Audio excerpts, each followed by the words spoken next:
व्यवहारवाद क्या कहता है? व्यवहारवाद यह कहता है कि भाई जो भी व्यवहार आप करते हैं ये व्यवहारों को ही समझना चाहता है, इसीलिए इसका नाम भी व्यवहारवाद। ये कहता है कि मेंटल कंपोनेंट्स, सारी मानसिक प्रक्रियाओं को तो मनोविज्ञान से बाहर उठा करके फेंक दिया। मनोविज्ञान में मानसिक प्रक्रियाओं का अध्ययन नहीं किया, क्योंकि उनको देख तो सकते हैं, उनको मेजर तो कर नहीं सकते, उनको आप मात्रात्मक रूप से, जिसको कहते हैं क्वांटिफाई तो कर नहीं सकते। कितनी मात्रा में व्यवहार, इतनी मात्रा में थिंकिंग, ऐसा तो आप कर नहीं सकते। जब आप यह कर नहीं सकते तो उनको अध्ययन क्यों करते हैं? वही अध्ययन कीजिए जिसका वैज्ञानिक रूप से ऑब्जेक्टिव तरीके से मेजरमेंट किया जा सके, जिसको बाद में वैलिडेट किया जा सके कि भाई यह इतना था या इतना नहीं है। सीधी सी बात है, स्पष्ट सी बात है। और एक बड़ी जबरदस्त बात उन्होंने कही, इसको आप चाहे नोट करना चाहें तो नोट भी करें। वाटसन साहब एक थे, वाटसन के विषय में हमने पढ़ा था व्यवहारवाद में, पावलोव और वाटसन के विषय में पढ़ाया है ना, है ना। तो उसमें वाटसन साहब ने बड़ी जबरदस्त बात कही कि तुम मुझे एक दर्जन बच्चे दे दो, है ना, जिसको कहो उसको भिखारी बना दो, और जिसको कहो उसको राजा बना दो, जिसको कहो उसको कानूनविद बना दो, जिसको कहो उसको डॉक्टर बना दो, जिसको कहो उसको क्या क्या क्या।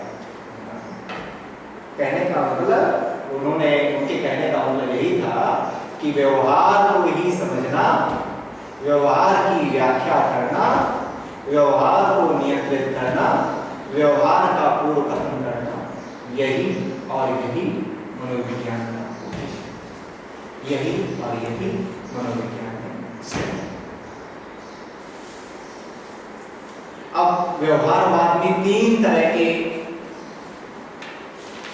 सिद्धांत कहें हम, विचार कहें हम, देखने को मिलते हैं।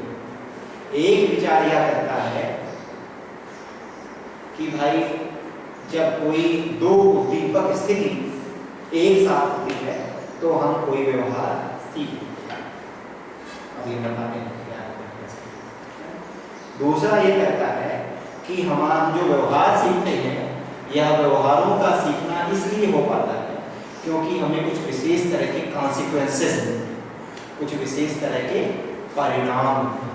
अगर पुरस्कार मिला तो व्यवहार सीख लिया, उस व्यवहार के होने की पॉसिबिलिटी, संभावना, प्रबलता बाद में बढ़ गई।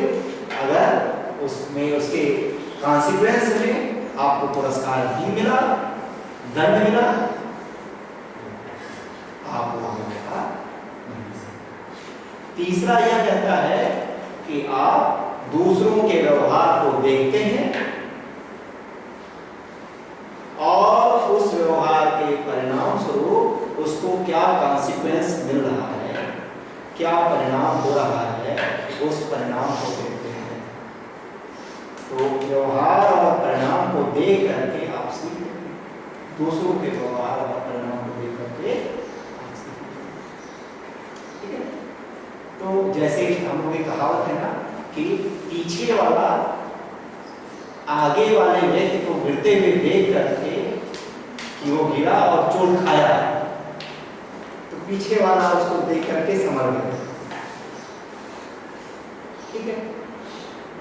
इसके आधार पर बैंडूरा ने कहा कि जो समाज में एग्रेशन उत्पन्न हो रहा है, बच्चों में क्रूरता का व्यवहार उत्पन्न हो रहा है, क्राइम उत्पन्न हो रहा है, या वास्तव में टीवी सीरियल्स और फिल्मों की देन, उसमें जो क्राइम दिखाया जा रहा है और उसको बाद में या भी बच्चा देखने को पाता है कि कैसे वह सीरियल फेमस हो रहा है, बहुत सारे लोग उसको देख रहे हैं, लोग उसकी प्रशंसा भी कर रहे हैं कितनी अच्छी एक्टिंग किया है, और बच्चा देख करके उसी तरह के व्यवहारों को सीखकर, और इसीलिए बैंडूरा साहब का तो ये कहना था, बैंडूरा साहब ने एग्रेशन पर, ऑन द एग्रेशन, एक पूरी बुक ही लिखी अलग से, और उन्होंने कहा आज का समाज पूर्व के समाज से इसलिए ज्यादा एग्रेसिव हो रहा है, उसके पीछे यही कारण है क्योंकि टीवी और फिल्मों में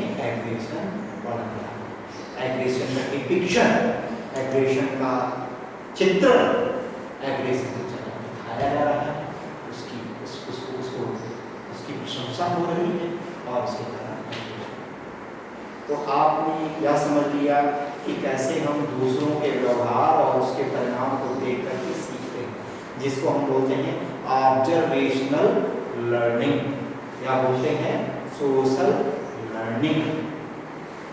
ठीक है, जिसमें बेंडोरा साहब ने यह बात कही कि जो यह सीखना होता है उसमें व्युत्क्रमित नियतिवाद होता है। व्युत्क्रमित नियतिवाद का हमने क्या बताया था कि एक तरफ पर्सन है, एक तरफ व्यक्ति है, व्यवहार है, वातावरण है। तीन बात, कौन कौन से तीन बात है? व्यक्ति, व्यवहार, वातावरण। इन तीनों के बीच में अंतःक्रिया होती है। तो वातावरण में कुछ घटित हुआ, क्या घटित हुआ? व्यवहार घटित हुआ। उसको व्यक्ति ने देखा, फिर व्यक्ति ने देखा, फिर उसने व्यवहार किया और वातावरण के द्वारा फिर उसको कुछ अच्छा कॉन्सिक्वेंस मिला, मोटिवेशन मिला। अब जैसे मान लीजिए किसी बच्चे ने शाहरुख खान को सिगरेट पीते हुए देख लिया। अब जब बच्चे ने, तो वह क्या हुआ? बच्चे के वातावरण में कोई व्यवहार घटित हुआ, उसको उसने देखा और फिर उसने देखा कि सब लोग तालियां बजा रहे हैं, या फिर जो उसने फिल्म में अभिनेत्री है वह उनको ज्यादा पसंद करती है। जब ज्यादा पसंद करती है तो बाद में बच्चे ने देखा, वह व्यक्ति हो गया, और व्यक्ति ने देखा और व्यक्ति ने बाद में खुद भी वही सिगरेट पिया, व्यवहार किया। अब वातावरण से फिर उसको, अगर मान लीजिए पीयर्स हुए, यार कितनी सुंदर ढंग से सिगरेट पीते हो यार, क्या बात है, आप तो एकदम शाहरुख जैसे लगते हो, मजा आ गया आपको देख करके।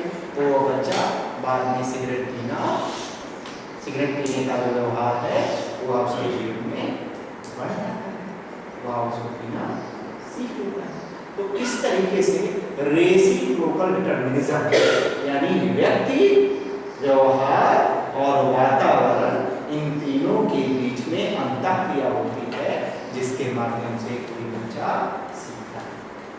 इसमें एक बात और जो बेंडोरा साहब ने बड़ी महत्वपूर्ण कही थी, वह ये भी है कि कोई व्यवहार करने के लिए बच्चे में सेल्फ इफिकेसी कितनी है। सेल्फ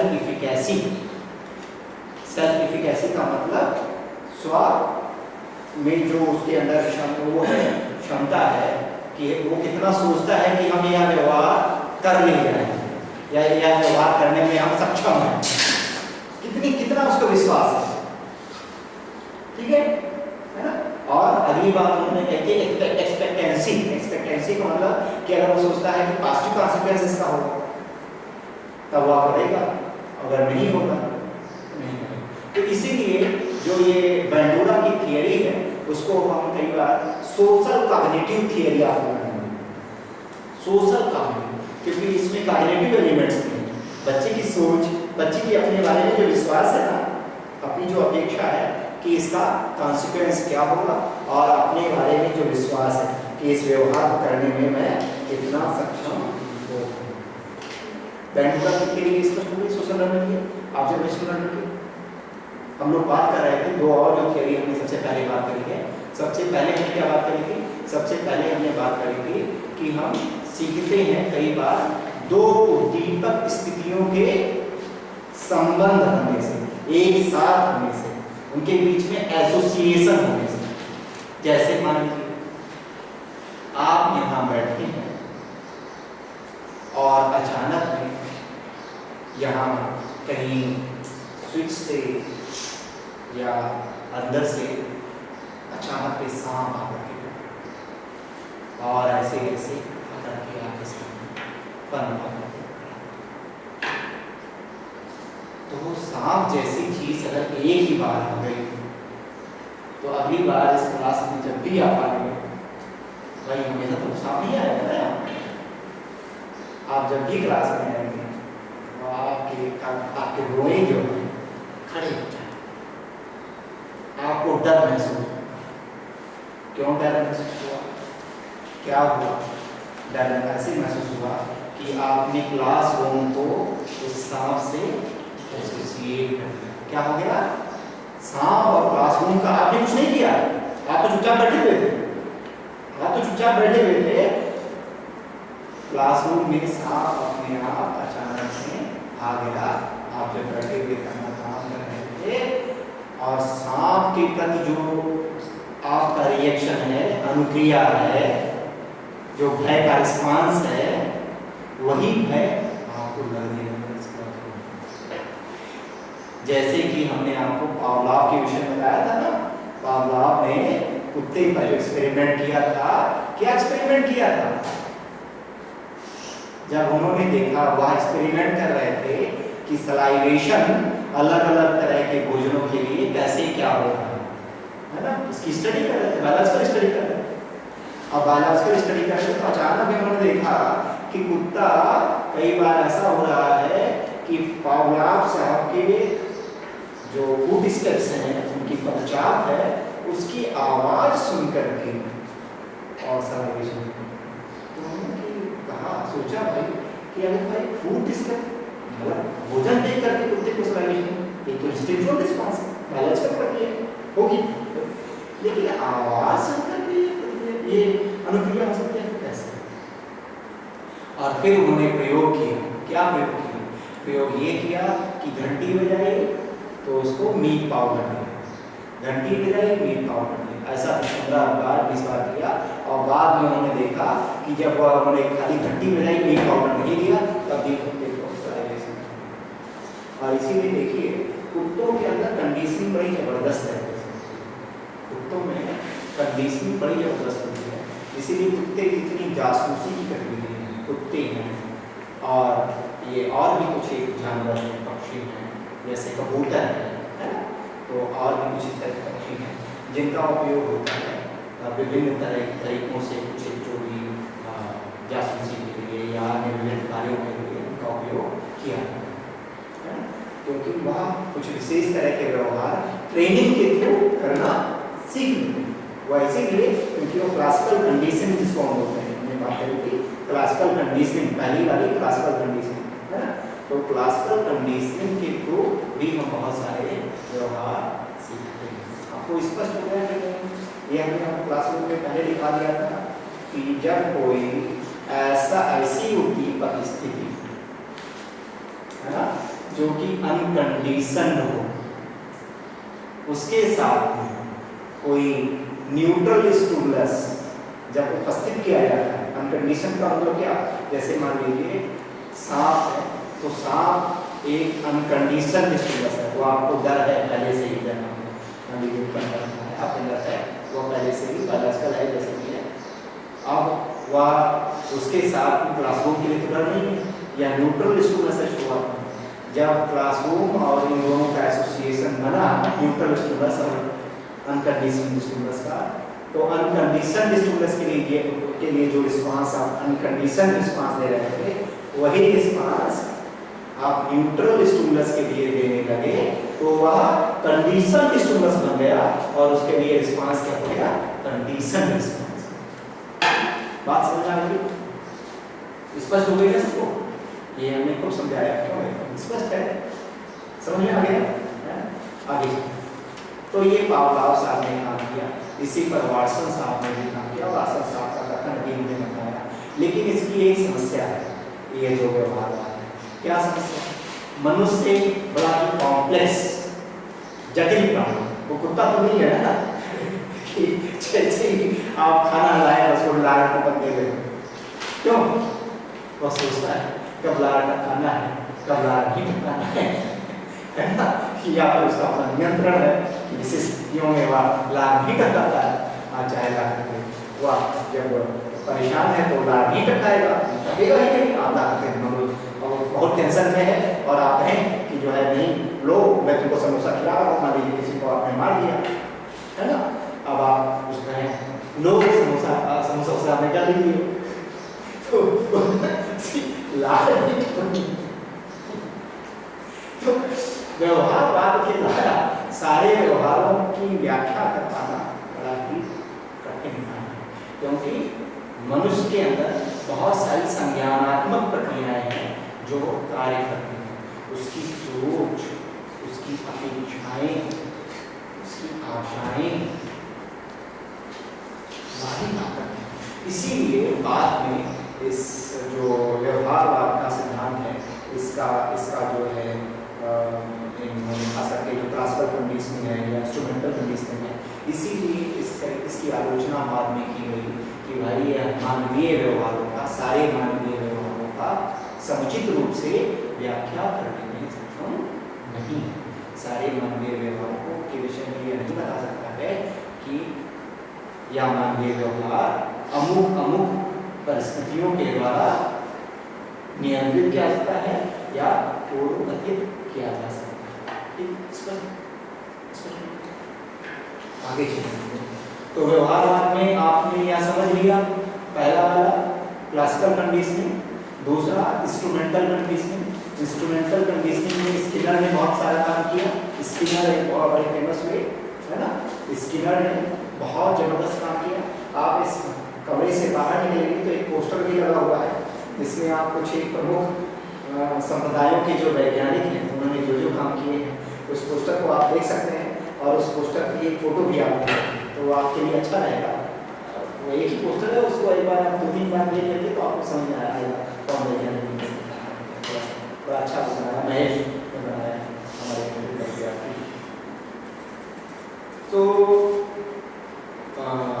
हम एक इंस्ट्रूमेंटल कंडीशनिंग की बात करते हैं। इंस्ट्रूमेंटल कंडीशनिंग में क्या है? इंस्ट्रूमेंटल कंडीशनिंग में ये है कि पहले आप कुछ करते हैं तब आपको कुछ मिलता है। आपने कोई व्यवहार किया तब आपको कुछ मिला, है ना।